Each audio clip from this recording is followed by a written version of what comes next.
दोस्तों ये social media का दौर है। यहाँ पर मुसलमानों को बदनाम करने के लिए एक नहीं बल्कि हज़ारों ऐसे गलत काम किए जाते हैं और साथ ही साथ उसमें इल्ज़ाम मुसलमानों के नाम थोप दिया जाता है। लेकिन एक वीडियो ऐसी सामने आई है जिसको देखने के बाद आपका दिल बिल्कुल खुश हो जाएगा, आपका दिल बाग बाग हो जाएगा। खबर दोस्तों ये है कि एक हिंदू लड़की ने इस्लाम धर्म को अपना लिया। इस्लाम धर्म को अपनाने के बाद जो उसने बात कही ना दोस्तों, वो दिल पे चुभने वाली बात कही है।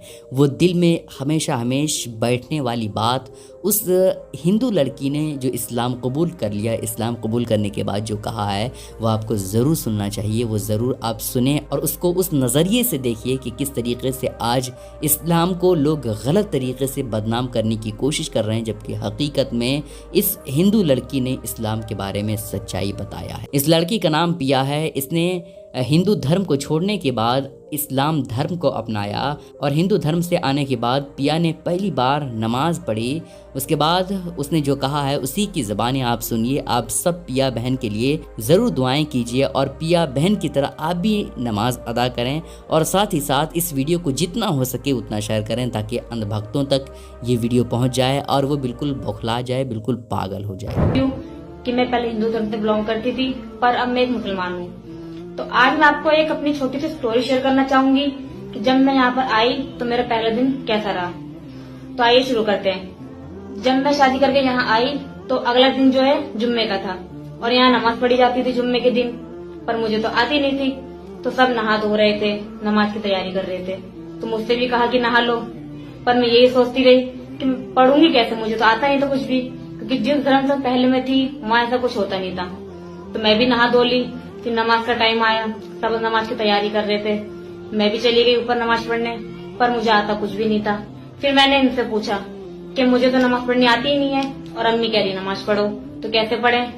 तो फिर इन्होंने कहा जैसे जैसे मैं करूँ तू वैसे वैसे करियो।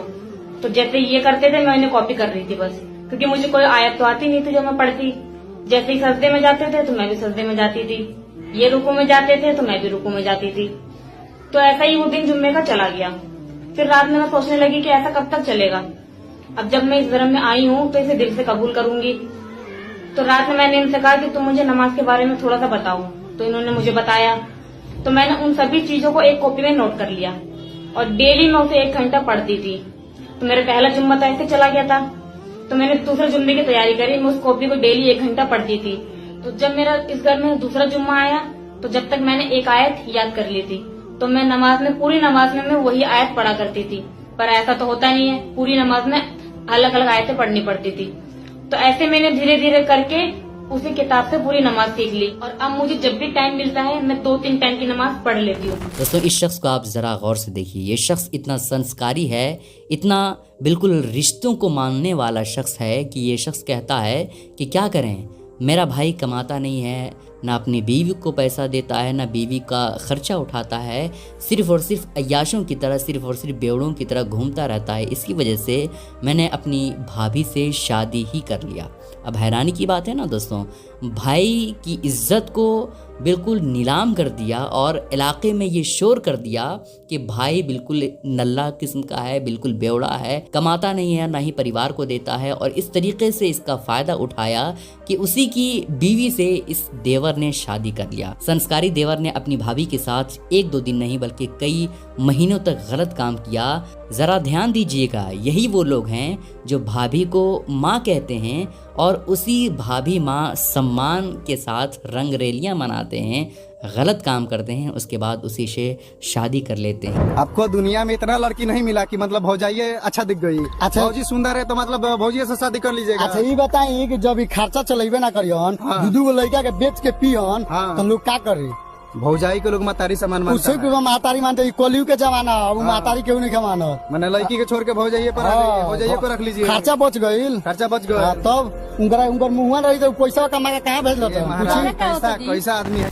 दोस्तों पीएम मोदी ने वंदे भारत ट्रेन का इस तरीके से बिल्कुल शोर किया, इस तरीके से प्रचार किया कि ऐसा लगता था कि बिल्कुल इंडिया में जिस तरह से जापान में और जिस तरह चाइना में टेक्नोलॉजी बिल्कुल हाई कैटेगरी का आ चुका है, उसी तरीके से अब इंडिया में भी हाई क्वालिटी का बिल्कुल ट्रेन आ जाएगा और उसमें किसी भी तरह से कोई दिक्कत नहीं होगी, कोई परेशानी पैसेंजर को नहीं होगी।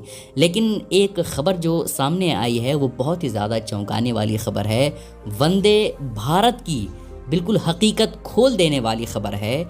इस खबर को सचिन गुप्ता ने अपने एक्स अकाउंट पर लिखा है, जो दैनिक भास्कर के एक प्रवक्ता हैं। उन्होंने लिखा है कि भारत की टॉप मोस्ट पैसेंजर ट्रेनों में एक वंदे भारत, ज़रा देखिए छत से पानी टपक रहा है, दिल्ली वाराणसी ट्रैक है और ट्रेन नंबर 22416 है। इन्होंने बिल्कुल वीडियो भी शेयर करी है और बताया है कि किस तरीके से आप देख सकते हैं कि वंदे भारत से पानी टपक रहा है और वहाँ पैसेंजर को बहुत ज़्यादा दिक्कतों का सामना करना पड़ता है।